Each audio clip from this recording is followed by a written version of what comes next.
Hello and welcome to today's Facecast. Today we are still in the letter of Philippians, although we're further forward than we were yesterday at the beginning of the book, the first chapter. Wonder what you think about life. There's a big question for you. What do you think about life and the life you're living? Do you ever think about the end of your life and what will happen to you?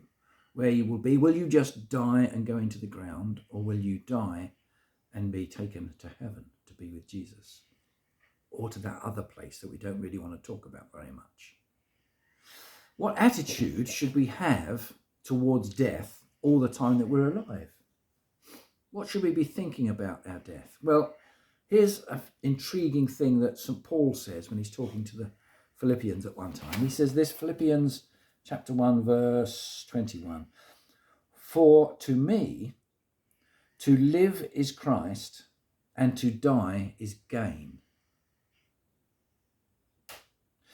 I am torn between the two. I desire to depart and be with Christ, which is better by far.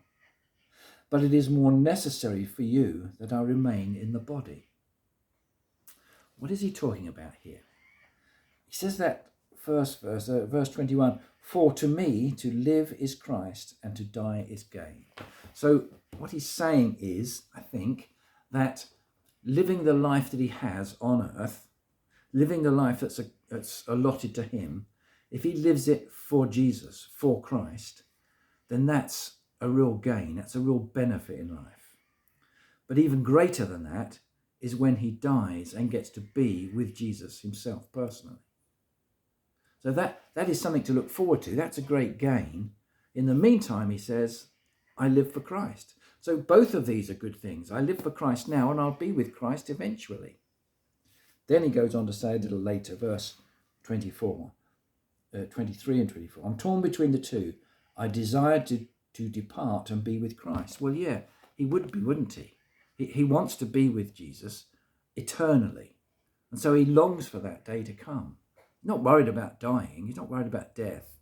He longs to be with Jesus eternally. I'm torn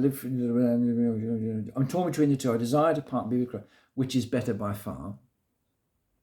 But it is more necessary for you that I remain in the body. The people he's writing to, talking to, the people in Philippi. It's more necessary for them that he, St. Paul, stays alive, because he can continue this teaching to them.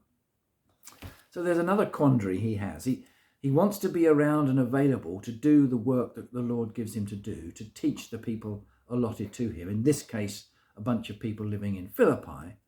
He wants to be available for them, and it's better for them that he remains alive. And for that reason, he's happy to continue to be alive, to live in the body, and not just in spirit. But he's also looking forward to that day when this life ends and that one begins. For him, to live is Christ, to serve Jesus and to be with other people. That's what he aims to do and what he takes great delight in doing. He rejoices in. To live is Christ. But even better than that, one day will be the gain of being with Jesus in heaven. Something to think on, isn't it? See you soon. Bye for now.